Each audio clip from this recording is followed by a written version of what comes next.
Hello and welcome to this interactive presentation about gerund and infinitive forms. So this presentation has two parts. The first one is about gerund and infinitive. In the second one, I'm going to present the infinitive without to. And with this presentation comes a lesson summary in PDF format. Inside the PDF, you will find links to interactive exercises 1, 2, and 3. So let's get started.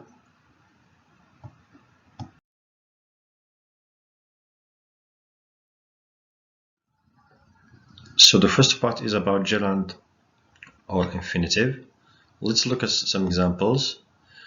So notice the gerund and infinitive forms in these sentences, and notice the underlined expressions or verbs followed by these. It means notice the expressions or verbs we have before the infinitive or gerund. The gerunds are highlighted in the yellow and the infinitives are highlighted in the green. Let's start with the first example.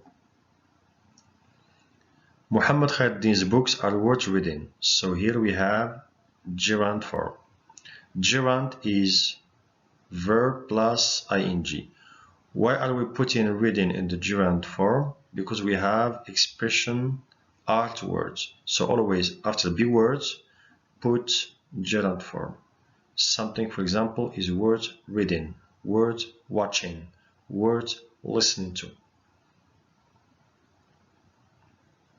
Look at the second example. Tom is a lazy student. He always tends to avoid working. Also here we have gerund, working. Why? Because we have avoid before it. So always after avoid, doing something. I avoid looking. I avoid listening. I avoid doing. Always after avoid, put the verb in the gerund form. Now look at the third and fourth examples. So we have the same verb, remember. So after remember, we can put to do or doing. Like in these two examples, I remembered to call him and I remembered calling him. So after remember, we can put both forms, but there is a difference in meaning. I remembered to call him means first I remembered, then I called. But in the fourth example, I remembered calling him. I called first in the past, and after that, I remembered calling him. So we're talking here about a memory. So when you have a memory or something you did in the past, and after you remember it, use the gerund form. I remember doing something. But remember to do means I didn't forget to do. I first remembered, then I did. Now let's look at the fifth and sixth examples. So we have the same verb, stopped, and here also stopped. So stopped can be followed by infinitive, like here, to buy, or gerund, like here, buying. But there is a difference in meaning. Let's look at the fifth sentence. He stops to buy a newspaper. It means he was walking or driving or running, and then he stopped. Why? To buy a newspaper. So what stopped here? It's the person. The person stopped to do something. But in the sixth example, I started reading the news electronically, so I stopped buying newspaper. Why did I stop buying newspapers? Because now I read electronically. Here the sentence means I stopped doing something or I quit a habit. When we talk about a habit that we quit or we stop doing, we use stop doing. Like for example, I stopped smoking. But when we mean I was running or walking or driving and I wanted to do something, so I stopped to do something. This is the difference between stop to do and stop doing. In the seventh sentence, she promised to be here. Always after promise, put to do. Promise to do something, okay? Infinitive form.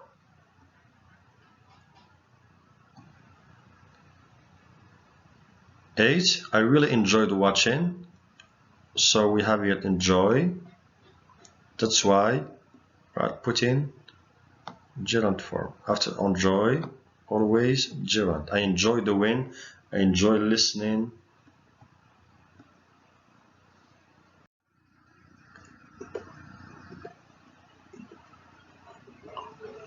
Let's look at these two examples, 9 and 10.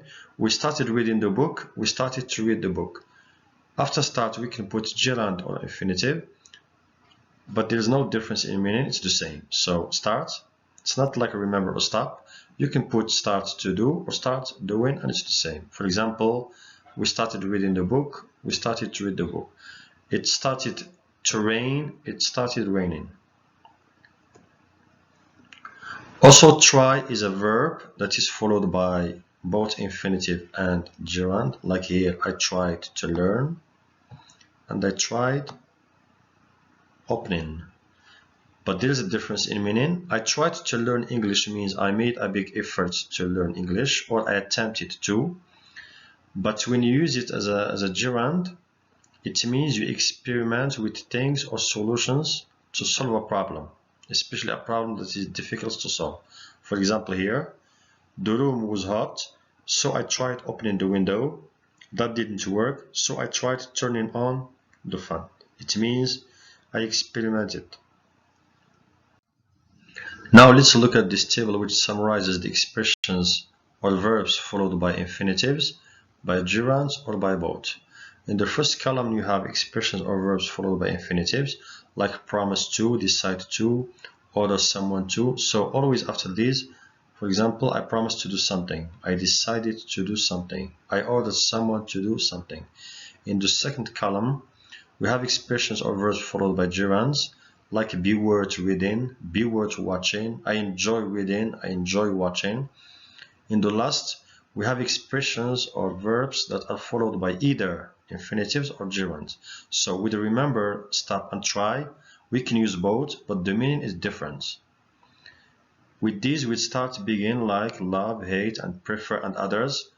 We can use both, and the meaning is the same. Like with start, for example, it started to rain, and it started raining.